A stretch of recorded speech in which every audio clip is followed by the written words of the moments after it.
Hi everyone, today I'm with Mr. Tan and we're going to talk about WFOE. Hello Mr. Tan. Given the ever-expanding landscape for business in China, many people want to start their own business due to the previous success in their own country, or they think they can go big in China as well. Is it a possibility, and how is the option for them to take to do so? That's absolutely possible.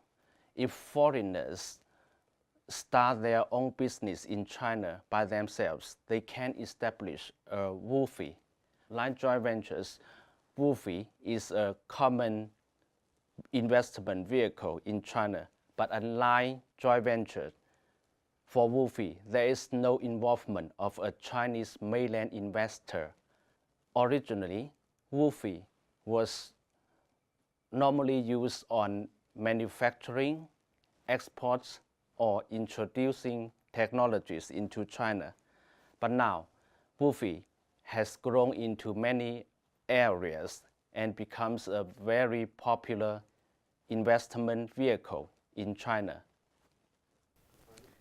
How does one go about establishing a WFOE?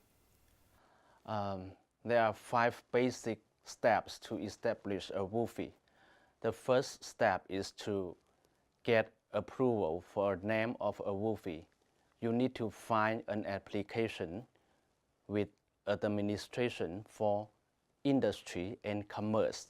We can also call it AIC. It will take 5 to 10 days to get the approval for the name of a WFOE.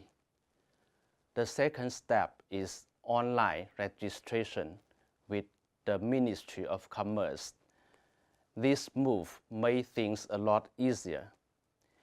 It is a great improvement to the whole process. Before, we need to wait for approval from the Ministry of Commerce, and this would take about 2 weeks. Thankfully, we can do everything online now.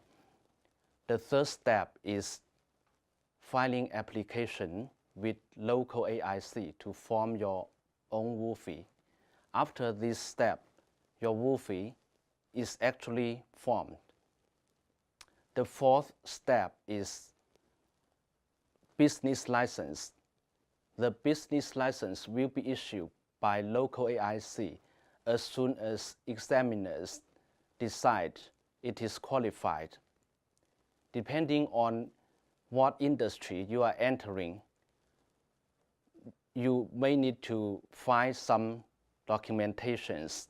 This will relate to the proposed operation, business scope, and other information about the investor. The fifth step is the fund housekeeping task.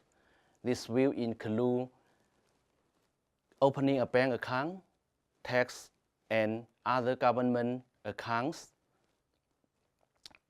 It also includes daily housekeeping and reporting to governments and employee agreements.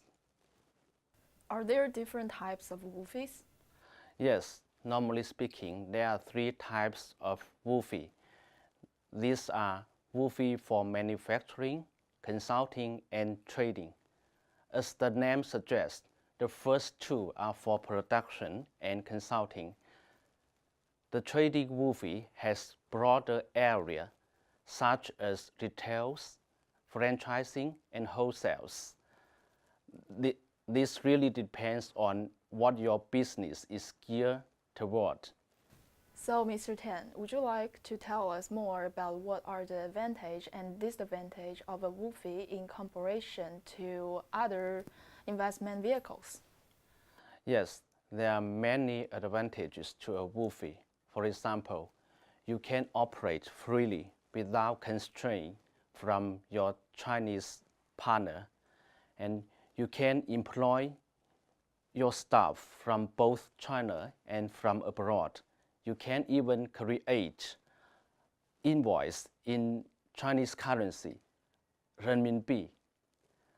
However, if you are established as a WFOE, you cannot have the direct local support, which is the feature of a joint venture.